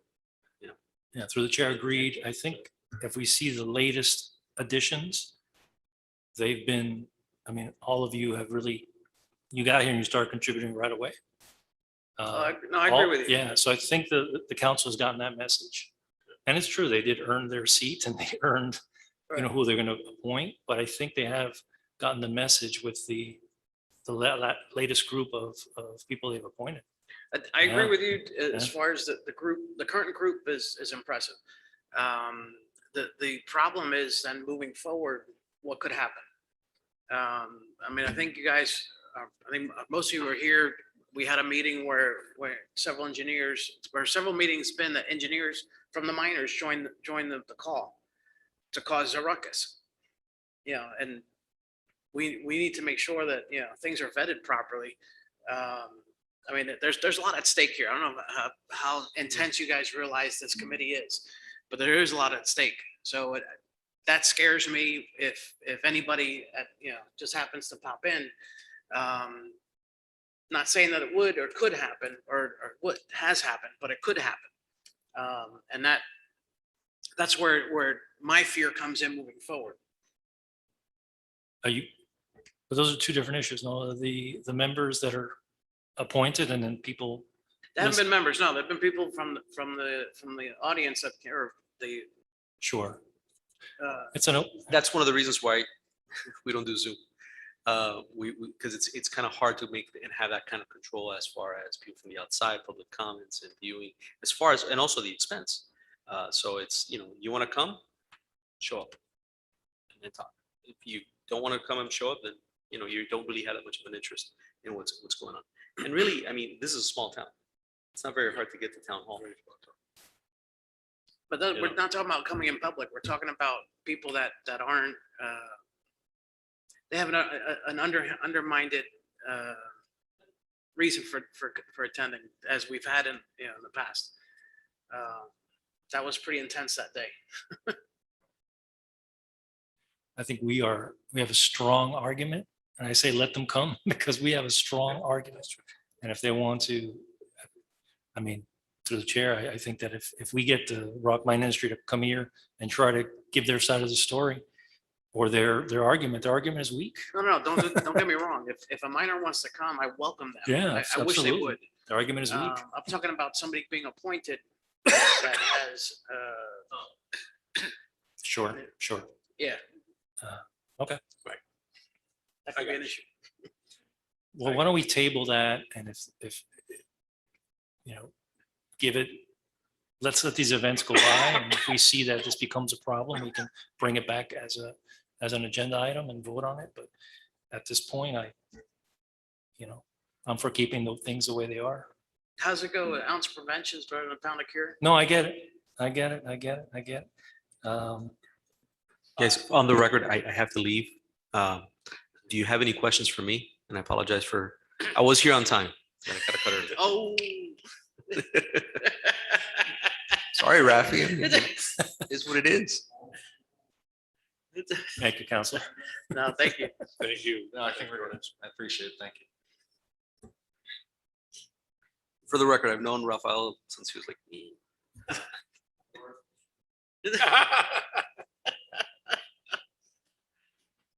All right, All right, thank you. Thanks, George. All right, so I think that, anybody else want to say anything regarding the members? I think, let's see who has that open memberships and, call or email that council. And, hey, by the way, if you're thinking about appointing somebody, Right. I we think got they a really should- good group right now. No, We're I making think they should more- pass it by us. I mean, They I don't know should. technically they can or what They what should- they're they allowed to should. do, but They they don't. should. They Right. don't, They but they don't. should. But that's. They don't, but they should. That's the point to get across. There's Correct. 4 open spots. I don't know who has the open spots. You gotta look it up. But speak to those people and say, hey, we got a good group. We're making quorum. If you appoint somebody, don't just appoint someone to make Right. it a favor.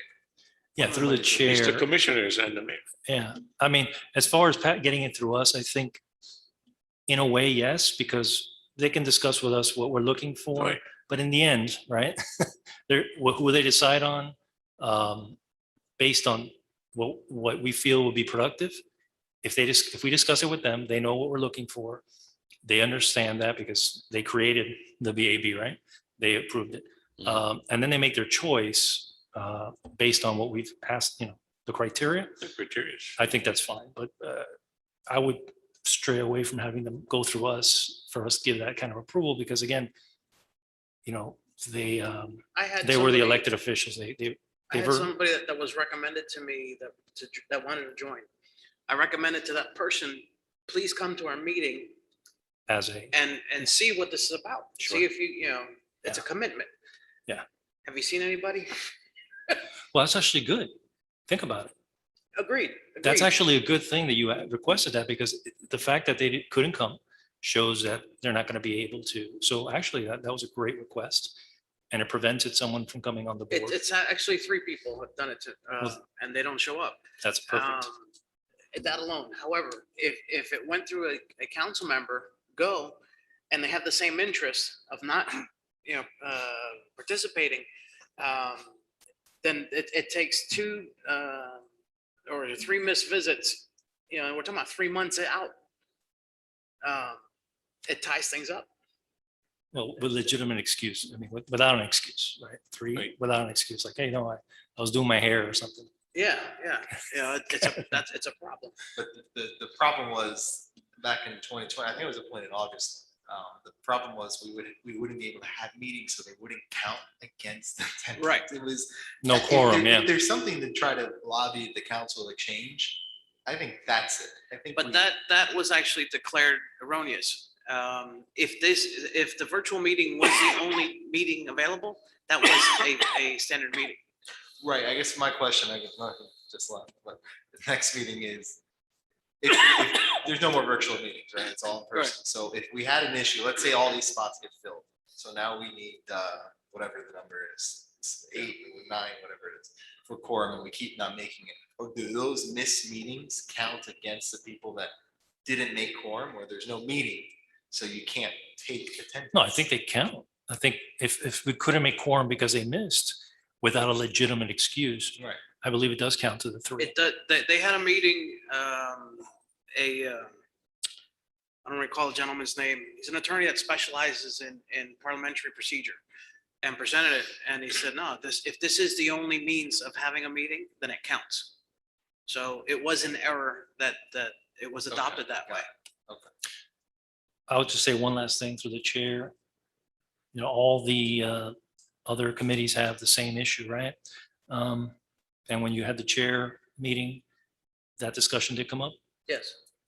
And was there a consensus or was that tabled for? Well, that's why I was asking Okay. the I think we should go with what all of the other committees are going through. And if it's something that we can address, because I don't think they're going to address it just for one committee. I think they're going to go, if it's something no, that has to be. it was standard. Yeah. it has to All be the one. chairs were in consensus. Yeah. Okay. And it was brought up with the meeting, I think, in February by Rudy from Neighborhood Improvement. Neighbor improvement. And then I brought it up again at the next meeting. And so now, and that's every quarter. So it's I half know. a year of consensus. And so I'm asking what's been done. Well, that's a legitimate question. Absolutely. So I would move to table this till after these two events. Or One event anyway. one event, yeah, and see where we are. Yeah. With that, because once Angelo and Esther and, I'm sure, yeah, I'm sure that Chief Colina, Galena said he's on a call, on Zoom call. Sure, Yeah, sure. so- yeah, so it's legitimate reasons. So I just move to after the bike ride to discuss this. No, yeah, absolutely. Do we have another meeting for the subcommittee? No, we don't have anything set yet. If we want to try to, because obviously ride's done Saturday, next step is the blasting day in December, which is to discuss the first or second Saturday in December. It's the fourth or something. I think the fourth is preferable, or the second Saturday. I'll follow back up with the town on availability. Right. We're talking Royal Oaks Park. One of the things is, actually, I remember the town asked, what exactly in Royal Oaks Park do we want to reserve? Do we want to do? Yeah, well, not what we want to do. What do we want to reserve? Reserving a pavilion or reserving a lot, I mean, a field? What are we reserving? Oh, I would think the lot outside probably better suited. I guess I'll say what our plan is, and then, oh yeah, we would need a lot because our idea was get some food trucks. And, Right. You're right. So we want the lot outside. Probably, I'm thinking the east portion of it, so the food truck could be up against Right. it there, Right. behind the main building. Okay, I'll speak to them about that. If we want to set up a subcommittee here, yeah, I guess we gotta get some dates. I know, and not for October. Preferably before I guess our next meeting would be October 18th. So, I'm actually sending a reminder for the meeting now. so I guess we just want to see availability for a meeting on the week of October 4th or 11th. Do you want me to get that for you? Yeah, we're looking for a subcommittee hearing. We have a subcommittee on this committee. So availability for a meeting on the week of October 4th or October 11th. Okay, I'll check for you and get back. And by the way, because I know I owe you guys an answer, 17 people have registered 17 for people? Saturdays. Yes. Nice, Not that's all right. nice. I haven't registered yet. Me either. Yeah, we decided not to wait, right? So that's great. You're Let's- waiting to see if somebody else signs up or what? No, remember we discussed Because there was limits. discussed waiting when it was, So- Right, exactly. we weren't gonna, Because there was We limits, don't have. we those weren't going. limits So anymore. Right. So we're register. gonna allow people to register. That's nice. so guys, everybody today and tomorrow, every day, forward, Post, yeah. post to all the groups you're Right. in. Forward that, I forget, do the council member need to register or no? No, I mean like the council member that appointed us, do they need to register on the Eventbrite I or no? believe so. We're suggesting everyone registers, but if they don't, they can obviously still participate and we'll take care of, if that's the case for anybody, we'll take care of registering them on site so that waivers are signed. Okay, Right. For the council members, you mean, or? Yeah. Well, we'll make sure we have waivers for whoever we need to have waivers for. But I'm sure more your concern is the number. Don't worry about it. You guys are pretty much covered. Go ahead and share it with everybody you want to share it with. Yeah, no, I think 17 No, it's a good is start. good. It's a good start. If we can get up to more than 50, 60, would be I great. mean, yeah, we were looking at trying to get 40, we're Yeah. at 17 already. I don't think anyone here is registered yet. No, And so, yeah, we've got to keep pushing it, posting it. and then excellent. When you send it out to a few other associations, just get it out. Right. We're not looking at, again, my discussion with the police, and it seems like confirmed by the town, we're not looking at an issue of worrying about limitation and that, there's not enough police. They have the resources for 80, 100. So, we can go ahead. I don't know if Satori's ready for it here. That's what I was gonna say. I don't know if we want to have that. We'll start the ride at 8:30. We might get some people from Satori just latch on to us and continue the ride. Yeah. You never know. We might pick up some people on the way. Thank you for that. Yes. All right. All right, excellent. Any other questions or comments, statements? So see everybody there around 8 to 8:30 on Saturday, right? Just really quick, I want to acknowledge Chairman, Vice Chair, and Secretary for their hard work. And especially the chair who has been doing this for years before we got to this point, right? I mean, you were basically screaming in the night by yourself. And then you brought your passion brought everybody here, your commitment, especially what you've gone through in life-threatening surgery, and you're sitting there. So I just want to thank the executive portion of the board for all their hard work. Thank you so much. Thank you, sir. Thank you. Thank you, man. All right. So we have a motion to adjourn. Second. Second. Meeting adjourned.